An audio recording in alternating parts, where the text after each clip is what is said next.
ఆంధ్రప్రదేశ్ రాష్ట్రంలో సంచలనం సృష్టించినటువంటి లిక్కర్ కుంభకోణంలో ఇప్పుడు మరో పేరు కూడా బలంగా వినపడుతుంది. అదే అనిల్ చోక్రా. ఇంతకీ ఈ అనిల్ చోక్రా ఎవరు? ఇతనికి జగన్మోహన్ రెడ్డికి అసలు ఏదైనా సంబంధం ఉందా? ఇతనికి చెవిరెడ్డి భాస్కర్ రెడ్డికి ఏదైనా చుట్టరికం ఉందా? అసలు అలాగే మిథున్ రెడ్డికి ఏదైనా సంబంధం ఉందా? ఇతన్ని ఆ కేసులో 49వ ముద్దాయిగా చేర్చబోతున్నారు. అతి త్వరలోనే అరెస్ట్ చేయబోతున్నారు అనేటువంటి వార్తలు వస్తున్నటువంటి నేపథ్యంలో అసలు ఎవరి అనిల్ అనేది మనం పూర్తి స్థాయిలో విశ్లేషణ చేస్తున్నాం. ప్రస్తుతం మనతో పాటున్నారు ప్రముఖ రాజకీయ విశ్లేషకులు, ప్రముఖ సీనియర్ జర్నలిస్ట్ డివిఎస్ గారు. వారితో మాట్లాడతాం. సార్ నమస్తే సార్. నమస్తే. ఆంధ్రప్రదేశ్ లో సంచలనం సృష్టించినటువంటి మద్యం కుంభకోణంలో ఇప్పుడు మరో పేరు బలంగా వినపడుతుంది. అదే అనిల్ చోక్రా. ఇంతకీ ఎవరి అనిల్ చోక్రా? అతనికి ఈ మద్యం కుంభకోణానికి సంబంధం ఏంటి? అతనికి జగన్మోహన్ రెడ్డికి ఏదైనా సంబంధం ఉందా? లేదా అతనికి చెవిరెడ్డి భాస్కర్ రెడ్డికి ఏదైనా చుట్టరికం ఉందా? మిథున్ రెడ్డితో అతనికి సత్సంబంధాలు ఉన్నాయా? అసలు ఏం జరిగింది? అతని ప్రమేయం నిజంగా ఈ మద్యం కుంభకోణంలో ఉందా? అతి త్వరలో అతను కూడా 49వ నిందితుడిగా అరెస్ట్ కాబోతున్నాడా? అంటే ఏం చెప్తారు సార్? అనిల్ చోక్రా ఇవాళ ఆంధ్రప్రదేశ్ లో సంచలనం సృష్టిస్తున్న పేరు.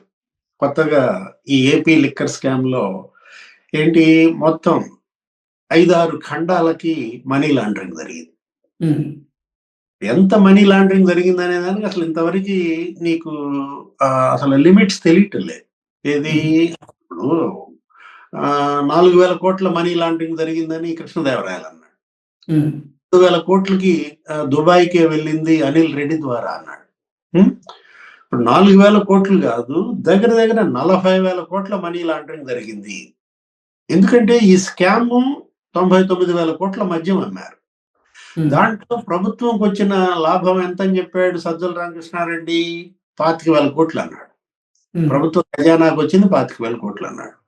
99,000 కోట్లలో 25,000 కోట్లు తీసేస్తే నీకు ఇంకా ఒక 10-15,000 కోట్లు జీతాలు ఇవి కనుక తీసేస్తే 40,000-50,000 కోట్లు ఏమైందో తెలియదు. ఓకే.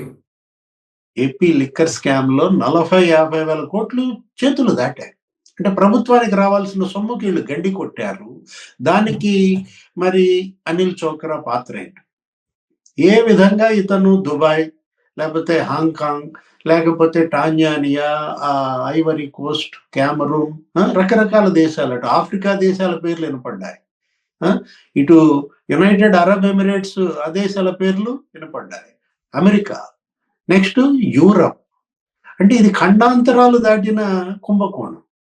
ఈ కేసులో అనిల్ చోక్రా పాత్ర ఏంటంటున్నారు? అతను ఏంటి, ఒక డైమండ్ మర్చెంట్ ముసుగులో ఒక హవాలా ఆపరేటర్. ఎవరు ఈ అనిల్ చోక్రా? గతంలో ఈడీ కేసుల్లో అనేక సార్లు అరెస్ట్ అయ్యారు. ఇప్పుడు అతనికి ఏదో ఒకటి ఉంటుంది, ఒక కంపెనీ, ఏంటిది, Kalpika gems, Kanika gems private limited, దానికి డైరెక్టర్ గా ఉన్నాడు. లేకపోతే ఇతనిదే ఒక కంపెనీ ఉంది, కేశవ్ ఇంప్లెక్స్ అనేది. ఈ ఇతను ఏంటి 2017లో అరెస్ట్ అయ్యాడు ఈడీ కేసులో.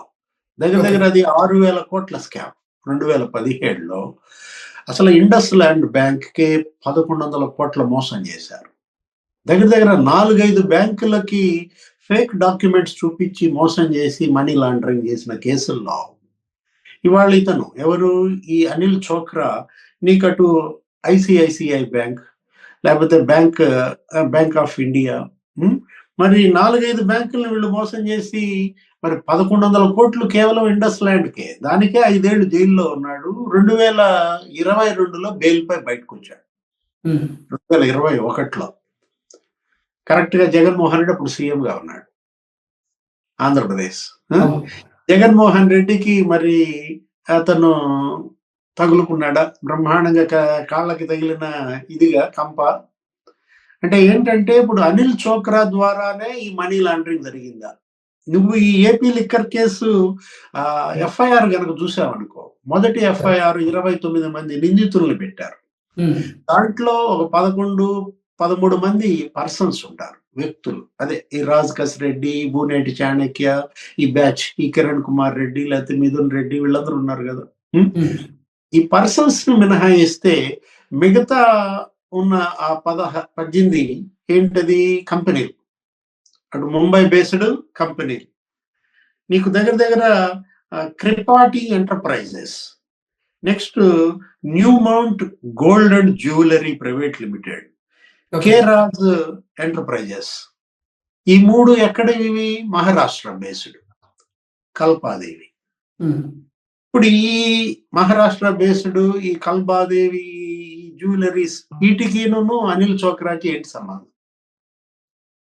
ఈ డొల్ల కంపెనీలకు అతను పెద్ద మనీ లాండర్, హవాలా ఆపరేటర్. 200 నుంచి 300 కంపెనీలు అతనికి ఉన్నాయి. ఎవరికి? అనిల్ చోక్రా. ఇప్పుడు అట్లాగే ముంబై బేస్డ్ జ్యువెలరీస్ ఉన్నాయి. ఇప్పుడు ఈ ఎఫ్ఐఆర్ లో ఏది మిథున్ రెడ్డి వీళ్ళందరి పేర్లు ఫస్ట్ ఇచ్చినటువంటి ఎఫ్ఐఆర్ లో నీకు Ruchita jewellers Mumbai, Malishka gold and jewellery Mumbai, Volvik multi ventures private limited Mumbai, Trifer enterprises private limited, Vikso enterprises, Deepak enterprises. ఇవన్నీ కూడా ఏంటి? విశాల్ ఎంటర్ప్రైజెస్, ముంబై బేస్డ్ డొల్ల కంపెనీల. అట్లాగే ఢిల్లీ, నెక్స్ట్ బెంగళూరు, అక్కడ కూడా మనం చూసాం ఈజీ లోడ్ నెట్వర్క్ అంట. ఎట్లుంది పేరు? Easy load. అంటే మనీ లాండరింగ్ ఈజీగా లోడ్ చేయటమే దీని పైన. అంటే ఇప్పుడు రకరకాలుగా బాలాజీ ట్రేడింగ్ అనేది బెంగళూరు అని ఒక 5 రాష్ట్రాల్లో నీకు సోదాలు జరిగాయి.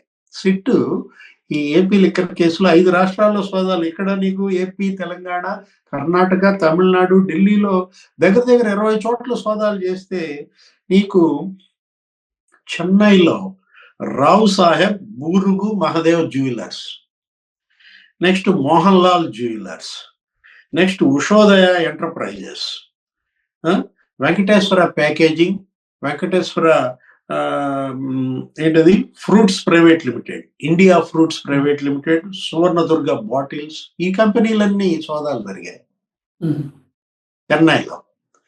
అంటే ఇప్పుడు ఇంతవరకు మహారాష్ట్ర, ముంబైలో ఎందుకని సిట్ మరి సోదాలు చేయలేదు? ఇప్పుడు ఇందాక మనం పేర్కొన్నటువంటి ఆ ఫస్ట్ ఎఫ్ఐఆర్ లో పెట్టినటువంటి ఆ కల్పాదేవి, ఆ మహారాష్ట్ర బేస్డ్ కంపెనీలు, డొల్ల కంపెనీలు. అంటే ఒక్కొక్కడు ఈ కేసులో నీకు 2 పేర్లు పెట్టుకున్నారు. ఇప్పుడు రాజ్ కసిరెడ్డి ఉన్నాడు కదా, కసిరెడ్డి రాజశేఖర్ రెడ్డి A1 కదా నిందితుడు. అతను రాజీవ్ రెడ్డి అనే పేరుతో నీకు దొరికాడు. పాస్పోర్ట్ 2 పాస్పోర్ట్లు. లేకపోతే బ్రూనేటి చాణక్య అలియాస్ సుమిత్ అంటారు. ప్రతి ఒక్కడికి 2 పేర్లు అన్నమాట. అంటే ఒక్కొక్క అధికారికి ఏమో 2 పోస్టులు ఇచ్చాడు. ఇప్పుడు వాసుదేవరెడ్డికి 2 పోస్టులు ఇచ్చాడు. ఏది? అటు బేవరేజెస్ కార్పొరేషన్ ఎండిగా అతనే ఉంటాడు, నెక్స్ట్ ఈ బేవరేజెస్ దీనికి డైరెక్టర్ గా అతనే ఉంటాడు. అంటే ఇప్పుడు ఒకటి సత్యప్రసాద్, మొన్న ఒక ఆర్టికల్ చూశాను, ఏది సాక్షిలోనే ఏదో బ్యాన్ రైటం ఏమని, సత్యప్రసాద్ కి మానసిక సమస్యలు ఉన్నాయంట. మానసిక సమస్యలు ఉన్న సత్యప్రసాద్ అప్రూవర్ గా మారితే ఈ కేసు నిలుస్తుందా అని చెప్పి అతను ఎవరి దగ్గర, ప్రభాకర్ రావు అనే దగ్గర ట్రీట్మెంట్ తీసుకున్నాడని ఆ ప్రిస్క్రిప్షన్, ఆ మందుల చీటీలు అన్ని పబ్లిష్ చేశారు. అలాంటి మానసిక సమస్యలు ఉన్న సత్యప్రసాద్ ని మరి నువ్వు ఎలా పెట్టుకున్నావు స్పెషల్ ఆఫీసర్ గా? ఎక్సైజ్ డిపార్ట్మెంట్ స్పెషల్ ఆఫీసర్ గా అతను చేయటం ఏంటి? ఓఎస్డిగా ఇంకో పోస్ట్ ఇవ్వడం ఏంటి? అతనికే కన్ఫర్డ్ ఐఏఎస్ ఇప్పిస్తా అని హామీ ఇచ్చాడంట మిథున్ రెడ్డి. కన్ఫర్డ్ ఐఏఎస్ అతను చేయటం ఏంటి? మానసిక సమస్యలు ఉన్నాయండి. అంటే ఇప్పుడు ఒకటి, ఎవరికి మానసిక సమస్యలు ఉన్నాయి?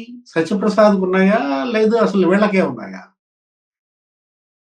ఇది కదా అసలు మానసిక సమస్య. డబ్బు పిచ్చాతో వీళ్ళు చేసినటువంటి తప్పుడు పనులు, ఏది విదేశాలకు మనీ లాండరింగ్ చేయటం. 40-50 వేల కోట్లు మనీ లాండరింగ్ చేశాడంటే ఇప్పుడు ఈ అనిల్ చోక్రాని కనుక పట్టుకొస్తే నువ్వు అన్న సంబంధాలన్నీ బయటకు వస్తాయి. అసలు ఎవరు అనిల్ చోక్రాని అప్రోచ్ అయ్యారు? మిథున్ రెడ్డి లేకపోతే చెవిరెడ్డి? మీరు అన్నట్టుగా జగన్మోహన్ రెడ్డి అప్రోచ్ అయ్యాడు. ఎందుకంటే జగన్మోహన్ రెడ్డి మనీ లాండరింగ్ లో మంచి అభినవేశం ఉంది. గతంలో ఆయన పైన అనేక కేసులు ఉన్నాయి. సిబిఐ 12 కేసులు ఉంటాయి, ఈడీ 9 కేసులు ఉంటాయి. కాకపోతే జగన్మోహన్ రెడ్డి బేస్డ్ కంపెనీస్ ముంబై కాదు, జగన్మోహన్ రెడ్డి కేసులు ఏంటవి? Kolkata based company. ఓకే. అంటే క్విడ్ ప్రోకో 1.0లోనేమో కోల్కత్తాని వాడాడు, అక్కడ డొల్ల కంపెనీలను వాడాడు. ఇప్పుడు ఇది క్విడ్ ప్రోకో 2.0, ఈ ముడుపులు. ఇదేమో ముంబైని వాడాడు, ఇది డొల్ల కంపెనీలని. గేట్వే ఆఫ్ ఇండియా కాదు Mumbai, gateway of Jagan money laundering గా మారిందా? ఓకే. ఇవన్నీ బయటికి రావాలంటే ముందు సిట్ అధికారులు ముంబైలో ఈ కంపెనీలను తనిఖీ చేయాలి. అనిల్ చోక్రాని పట్టుకొస్తే మరి ఇంకా నెక్స్ట్ దర్యాప్తు ఏ విధంగా ఉంటుందో చూద్దాం. Okay sir, thank you so much. నమస్తే.